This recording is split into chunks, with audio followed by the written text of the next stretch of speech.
y desde temprano él ubicaba y posicionaba a los maestros como uno de los actores fundamentales del proceso revolucionario, uno de los actores sin los cuales no era posible la construcción de una sociedad nueva, sin los cuales no era posible la transformación social que se pretendía con la recién iniciada revolución. Yo quisiera un poco posicionar los análisis que yo estoy haciendo desde un enfoque de políticas públicas que tomo desde la antropología y que no entiende la política educativa únicamente como documentos que trazan pautas y que dicen cómo van a ser las cosas y qué se va a lograr con eso que se va a realizar. Sino este es un enfoque de políticas que se entiende atraviesa todas las relaciones cotidianas, que más allá de configurar la sociedad en su visión total, también nos ayuda a dar sentido, a dar sentido y a interpretar las instituciones con las que nos involucramos, las prácticas que hacemos y las relaciones entre los diferentes actores sociales. Quizás podamos entender las políticas públicas desde este enfoque como un dispositivo de configuración de subjetividades y no únicamente de trazar lineamientos a nivel de país de cómo deben ser las cosas. Esto es importante para comprender un poco los razonamientos que voy a ir comentando a lo largo de mi presentación. A partir de 1959 inicia una reconfiguración del gobierno que lo tornan revolucionario. Si miramos un poco, no hay una reestructuración real del aparato estatal, no hay una reestructuración real de las estructuras del Estado, sino que hay un cambio de gobierno y ese gobierno empieza a realizar acciones que lo hacen ser un gobierno revolucionario. Y algunos puntos clave de esa transformación tienen que ver, en mi opinión, en las acciones que son enfocadas a los que hoy se les llama subalternos, a todas esas personas a las que no habían tenido acceso anteriormente, a todas esas personas que habían sido excluidas de las políticas y de las acciones de los gobiernos precedentes. Aparece el concepto de gobierno revolucionario y junto con el concepto de gobierno revolucionario que se utiliza discursivamente para marcar ese cambio de gobierno, este gobierno revolucionario empieza a posicionarse como el actor principal de las transformaciones que empezaban a implementarse. Y esto también es importante para comprender un poco las interpretaciones que vienen después de estas transformaciones. Paulatinamente se van implementando determinadas transformaciones a partir de las nuevas condiciones internas que iban emergiendo y también a partir de las condiciones externas que se le iban imponiendo al país. Situaciones externas que todos conocemos y que evidentemente sabemos que la polarización de las relaciones con Estados Unidos fundamentalmente fue marcando también una radicalización del proceso revolucionario. También el surgimiento de nuevos actores sociales o el posicionamiento discursivo de actores sociales en lugares principales, como es el caso de los profesores que son empoderados como actores fundamentales del proceso revolucionario y que sin ellos no es posible llevar a cabo esa transformación. Y también se inicia la configuración de una perspectiva lineal y homogeneizadora de las políticas públicas. ¿Qué significa esto? Que se entiende que las políticas que se trazan van a tener un efecto determinado, ese efecto que está contenido, ese resultado que se espera en las propias políticas y que ese resultado va a ser obtenido de forma igual y en el mismo tiempo para todo el país y para todas los espacios que están englobados en esas políticas. Hay algo importante que yo considero que debe resaltarse en el año 1959 como un parteaguas de la configuración, no solo del gobierno, sino específicamente de la educación. Si antes del 59 era un proyecto eminentemente colonizador, con profesores que iban a ser formados en Estados Unidos, con las políticas culturales que iniciaron desde 1898, llevando profesores a ser formados para crear una conciencia diferente en el pueblo cubano. A partir de 1959, el proyecto es de resistencia y de independencia. Se resiste a ese proyecto colonial y configura todo un escenario que le da independencia al proyecto educativo cubano. Para efectos de este análisis, yo he creado algo que le llamo tiempo, que es una especie de periodización cuestionable, como todas, pero que a partir de las características de estos diferentes tiempos me van dando hitos en estas transformaciones que se han llevado a cabo. El primero de estos tiempos, que llamo revolucionario, y lo ubico de 1959 a 1974, vemos cómo van estableciéndose progresivamente un grupo de transformaciones. El proceso revolucionario, como se ha estudiado ampliamente y muchos en este mismo foro han expresado, no inició no fue un proceso de llegar y barrer todo lo que estaba. Por ejemplo, en las primeras transformaciones no se eliminan las escuelas privadas ni la educación privada.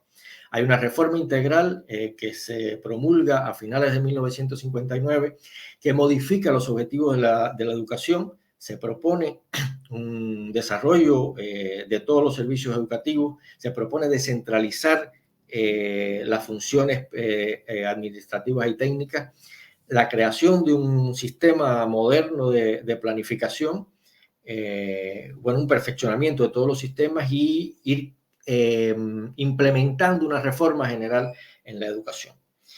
Pero justo a partir de 1961, considerando todas estas nuevas condiciones externas que van surgiendo, se promulga la Ley de Nacionalización General y Gratuita de la Enseñanza, que es a partir de aquí donde la educación pasa a ser una función exclusiva del gobierno revolucionario y se decreta su gratuidad en todos los niveles de enseñanza.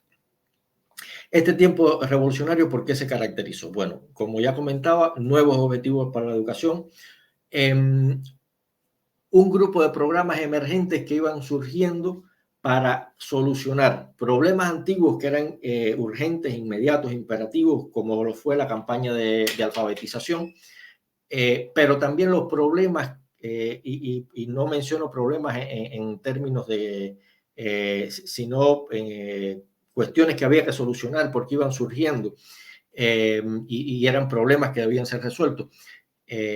Como por ejemplo, la propia campaña de alfabetización eliminó el analfabetismo, pero el país no estaba preparado para asumir la educación de todas esas personas que ya no eran analfabetas, como tampoco estaba a finales de los años 70 preparada para asumir la explosión de matrículas que hubo en la enseñanza secundaria a partir de la universalización de la enseñanza primaria. Por tanto, hubo la necesidad de crear programas emergentes constantemente para ir solucionando los problemas que iban surgiendo. Un desarrollo, cambio, transformación de la infraestructura, inicialmente utilizando instalaciones, digamos, la famosa transformación de los cuarteles en escuelas, que dio una cobertura importante de instituciones educativas y también una transformación simbólica de esas instituciones, el aumento de la cobertura a todos los niveles, la creación de nuevos fundamentos legales para toda la educación y, a mi modo de ver, esto alimentó la construcción de una utopía, pero en el sentido de proyecto social. O sea, la creación de una utopía nacional que daba la esperanza de una vida diferente, que iba dando, perfilando esa transformación y se iba conformando como un proyecto social realizable en todo el país. Paralelamente, el gobierno revolucionario se consolidó como el actor fundamental de toda la transformación. Esto a partir de las ideas que discute Bourdieu, hace que el Estado, el gobierno, comience a ser el principio a partir del cual acontece la vida social. Y esto también tiene implicaciones para las lecturas de las políticas educativas, para la lectura de las prácticas sociales en general. Y para también entender que las políticas educativas no son solo esos documentos. De forma general, los nuevos actores que eran empoderados también iban siendo autorizados para actuar en nombre de la revolución. Por tanto, se va diluyendo la acción de los actores individuales en la acción de la revolución, porque todo lo que hacen también esos actores es hecho por la revolución. Al final de este tiempo revolucionario, tenemos prácticamente un sistema nacional de educación perfilado, digamos, conformado, donde se ha logrado universalidad en varios de los sistemas de enseñanza y donde de alguna forma ya se va perfilando y consolidando un poco ese proyecto de educación como eje central de la Revolución Cubana. A partir de 1975, el país sufre una transformación importante que tiene que ver con una refundación del Estado y una nueva institucionalidad que se le da al país. Esto está marcado por el primer Congreso del Partido de 1975 y por la nueva Constitución de 1976. Las estructuras centrales del Estado se refundan, se recrean y si bien en la etapa pasada se había intentado promulgar una descentralización de las funciones administrativas y técnicas, ahora se retoma la centralización de las funciones administrativas y técnicas y se divide las funciones, se crea el Ministerio de Educación Superior y hay una consolidación evidente en la formación de profesores en toda esta etapa y también de los diferentes niveles de enseñanza que estaban bajo los auspicios del MES, del MINET, disculpen. En relación con el Ministerio de Educación Superior, bueno, a partir de esto, se establecen los planes de estudios nacionales a partir de 1977. Esto hay que leerlo en función de autonomía universitaria, hay que leerlo en función de, si bien se quería homogeneizar la formación de profesionales, también un poco se coarta la libertad de los claustros universitarios para la producción de planes, de maneras de formar profesionales. Y algo que a mí me gusta resaltar también es la instauración de exámenes de ingreso a la educación superior a partir del año 1986 aproximadamente, es una fecha que tengo que precisar. Esto lo pongo porque todos los años se renueva el debate sobre los exámenes de ingreso en la sociedad cubana y hoy se está hablando que si no es un requisito aprobar estos exámenes para entrar a la universidad. Y un poco hay dos elementos. Nos olvidamos que los exámenes de ingreso no siempre estuvieron y también de ver cuáles son los efectos negativos de los exámenes de ingreso a la educación superior. Como un poco he venido comentando, las políticas educativas tienen un impacto en la transformación, un impacto positivo, un impacto relevante, pero también generan determinados problemas que hay que resolver. Y ya veremos en el próximo espacio, pero en el próximo tiempo. Pero este espacio de institucionalización, un poco que marcó la centralización de la educación, la centralización de todos los planes y la universalización total de toda la educación hasta el nivel preuniversitario. A partir del 2001 empiezan a producirse cambios importantes también en la educación cubana. Y esto está marcado fundamentalmente por la existencia de nuestro debatido periodo especial, que no solo llevó a Cuba a una profunda crisis económica, sino que hace evidente un grupo de efectos negativos de algunas de las políticas, en este caso educativas, vinculadas con la educación superior, que se ha descrito como que la educación superior se había hecho eminentemente elitista y también que había sido blanqueada la educación superior. Descrito por algunos autores como la baja presencia de negros, mulatos y pardos en las aulas universitarias y el poco por ciento de personas que lograban entrar y graduarse en la universidad con relación al total de la población. Esto con independencia de los diferentes programas que existían para la educación superior. Es así en este escenario que inicia la tercera revolución educacional en Cuba, con cambios fundamentales, sobre todo en la enseñanza secundaria, que fue lo más trascendental, pero también lo más cuestionado y lo más debatido en Cuba. Una transformación de la enseñanza secundaria que tuvo diferentes momentos hasta el tiempo en que yo he podido sistematizar esto, desde su implementación de los años 2001 al 2004 con la generalización del modelo del PGI, un perfeccionamiento en los años 2011 y 2012 y una flexibilización que se implementaba a partir del año 2014. Y con respecto a la educación superior, tenemos la implementación de la universalización de la educación superior, que fue un acto puramente democrático de democratización del acceso a la educación superior para resolver esos problemas de elitismo y blanqueamiento de los espacios universitarios, que luego empezó a ser recortada a partir del 2008, donde también por esas fechas hay una reformulación del acceso, no solo de la universalización, sino de la universidad en general. Empieza a restringirse nuevamente el acceso a la universidad y se habla de que para el 2015 ya la universidad había vuelto a los niveles de elitismo de antes del periodo especial.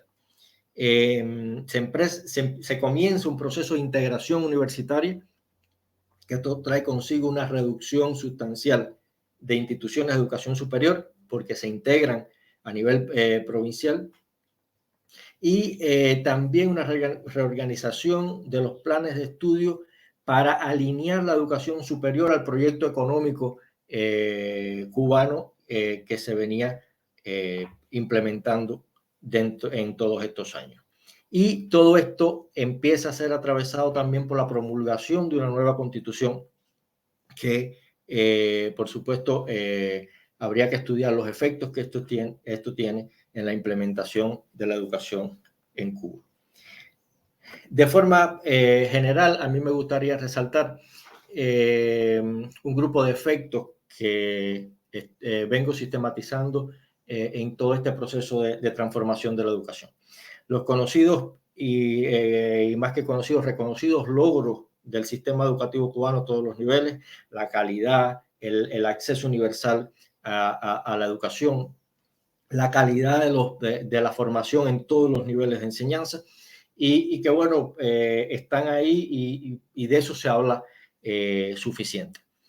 Ahora, aparejado a eso, a partir de ese posicionamiento del gobierno revolucionario como actor principal, yo considero que había una sobrevaloración del papel del Estado por el apagamiento que ha existido también de la acción de los actores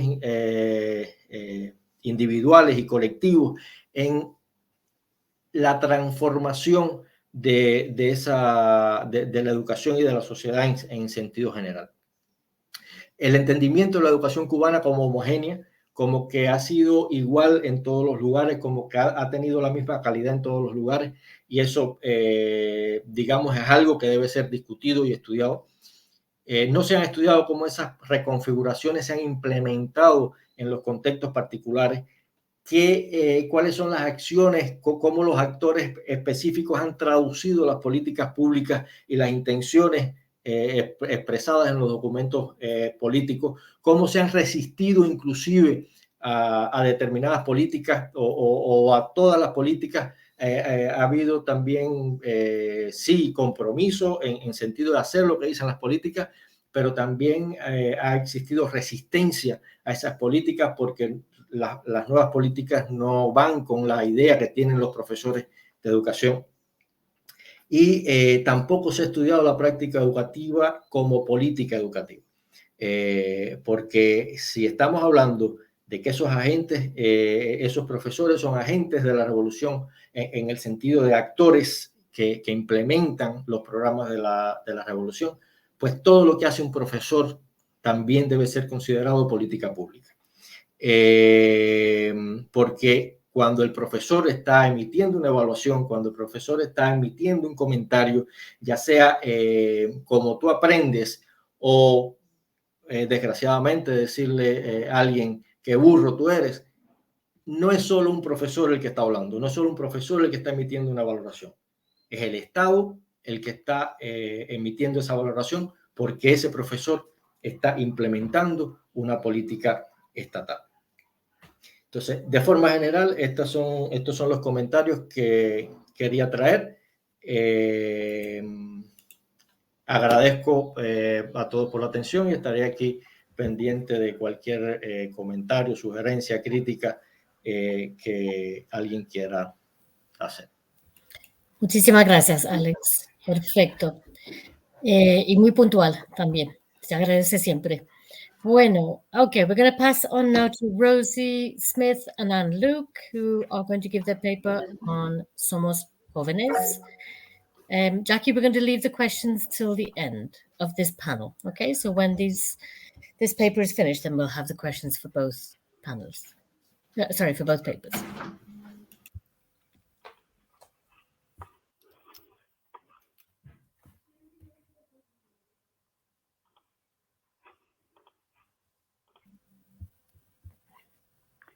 Okay, so has that come up for everybody? Yep, that's perfect.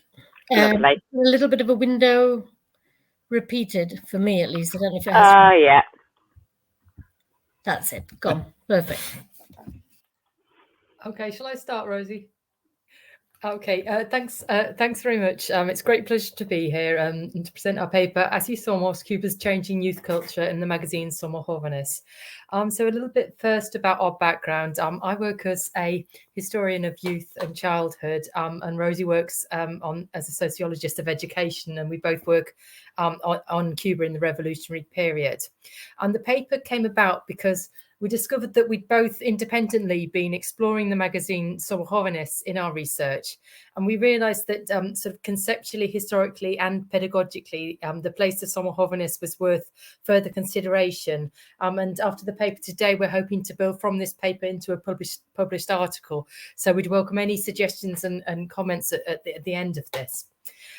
So first of all, I'd like to just talk a little bit about where it sits in terms of the history of publications for children and young people in Cuba, and how and when and why it started. So you can see that it was launched in 1977 after a sort of wave of publications for children and young people in the 1960s. It was aimed at 14 to 20-year-olds. And it was very, very different to what had come before it. In 1980, it was then subsumed under the new publishing house, Editora Abril, which was a specialist publishing house established for publications for children and young people. At about issue number 20 in 1980, it published a manifesto of sorts. It wasn't called a manifesto, but a manifesto of sorts was published, from which I've extracted a couple of lines to give you a feel for what the publication aimed to do, and written by the director. But And he wrote, Somos Jóvenes aspira a ser un espejo de la joven generación cubana. En sus páginas se expresa cómo vivimos, estudiamos, trabajamos, defendemos la patria, con una palabra luchamos. Y también decimos qué amamos y qué odiamos. And went on to say, si nos preguntarán cuál es el tema central de nuestra publicación, responderíamos sin vacilar la vida, y la vida en toda su intensidad.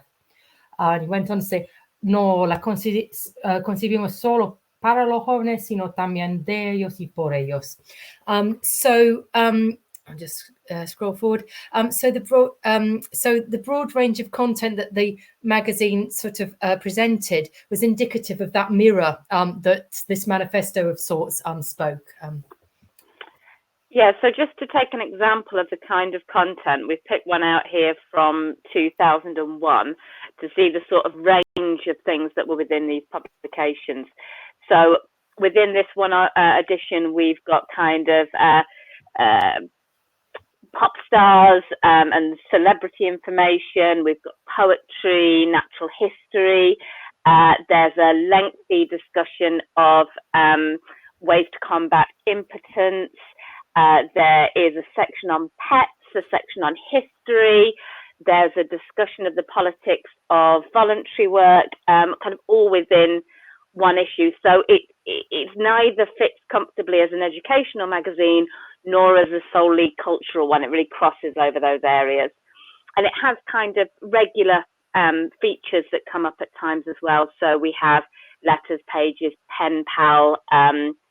There's a section called Así Somos across some of the years that we look at, where there are individual Cuban young people who are kind of held up as models. So there's kind of a huge variety across the periodical. And so we see in the pages of Somos Jóvenes an alternative discourse of revolutionary youth, building from and on the powerful social construction of youth, which led from the earliest days of the revolution.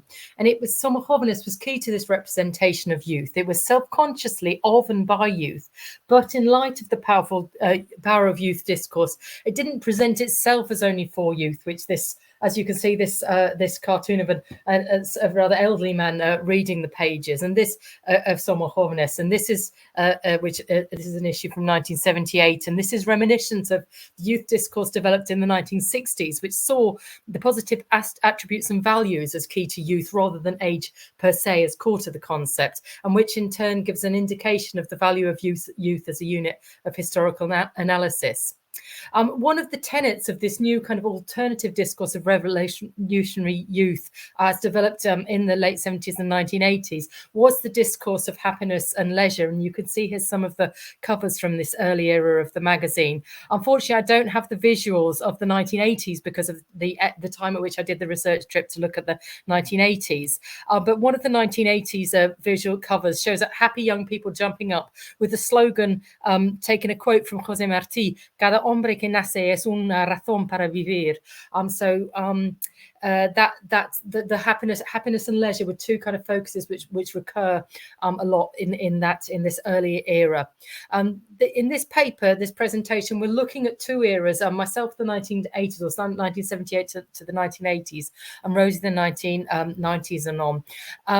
The thesis that in the context of moral panics in both eras about youth, this offers an alternative conceptualization of youth and an alternative vision and more confident vision of youth, but different youth identities are seen in this context. A more secure youth in the 1980s, whereas the 1990s we see a more insecure youth renegotiating their identity against the new reality of the special period.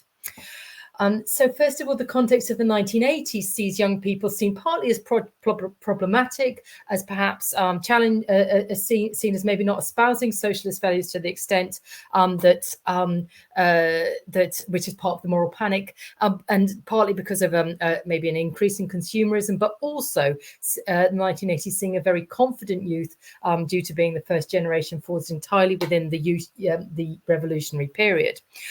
So I've chosen to focus to demonstrate the kind of first generation, the kind of confidence which we see, and to sort of demonstrate that side of it, I've chosen 3 examples to focus on, which demonstrate this new youth identity and how it's represented here in the